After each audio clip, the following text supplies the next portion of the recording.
Katarina from Listing Experts Academy, and we had a question come into the Academy from one of our members who has a listing whose sellers are very upset with her because there's not enough foot traffic.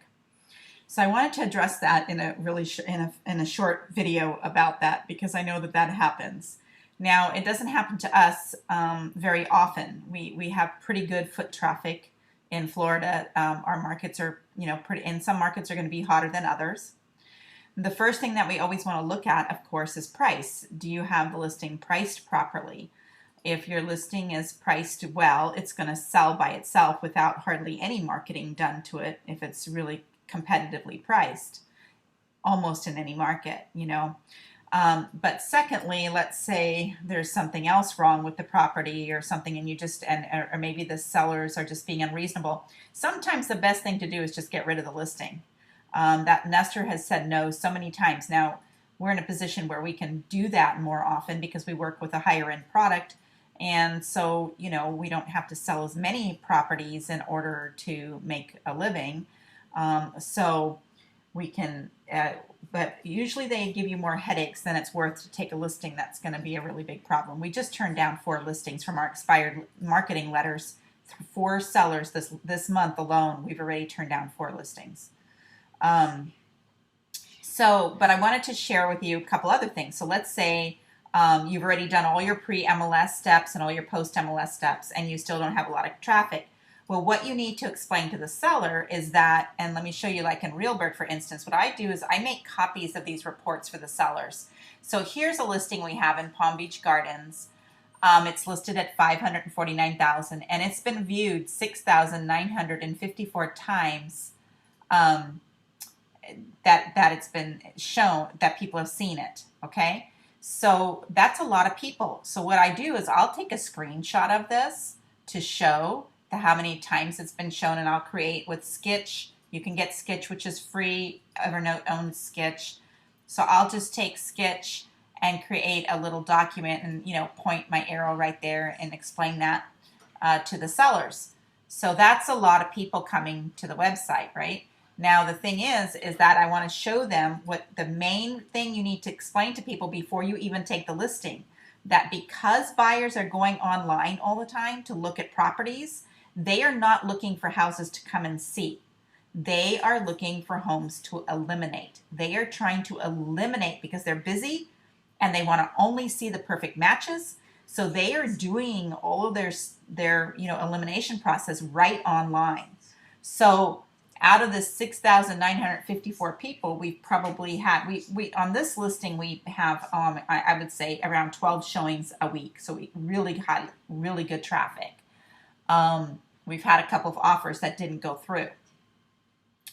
But this tells me, so I look in my, I do my math in my head, just, rounded figures, and think, okay, let's just say I had 20 people a week. That's 80 in a month.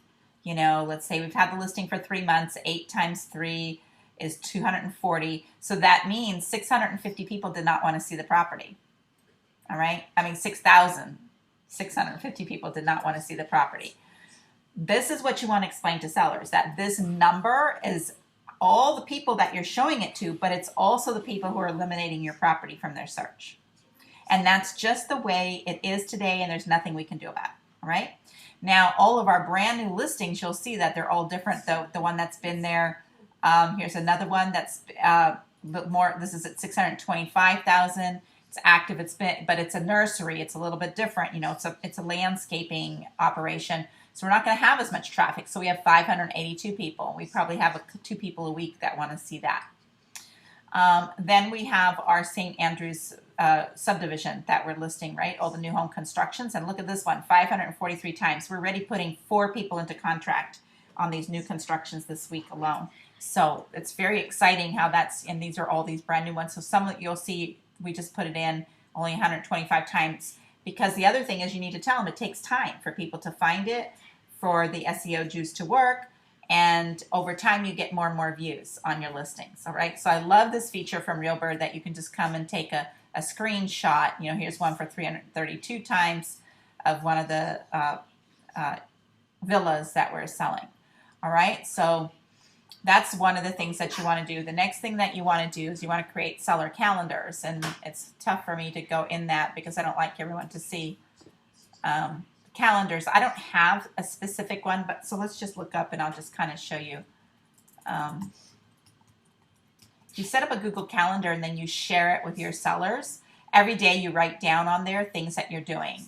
So if you have, let's say, a calendar here, then you can just say here, okay, and let's say it's for the seller. You create how you have my calendars, and you can just create a calendar, and then you would write down Monday that you put the listing, you did pre-MLS step 1, you know, or in some, you know, you put it on Zillow, and Tuesday you put it on Trulia, and make sure you do something each day. You don't want to do something on different, you don't want to do something, put them all on one day, even if you did all the tasks on one day, okay? And then this way, the seller can get an alert. He can have notifications set up, and he can know each time that you are adding something to that calendar.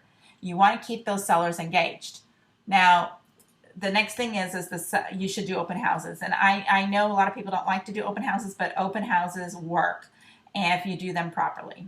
So I really recommend that you do open houses, and sometimes the sellers don't want that, but you need to try to tell them that they are then the ones hindering the traffic coming to their door, because the people that are not going online are going to be driving by. And even people online, open house Facebook ads are doing very, very well and bringing a lot of traffic to the properties.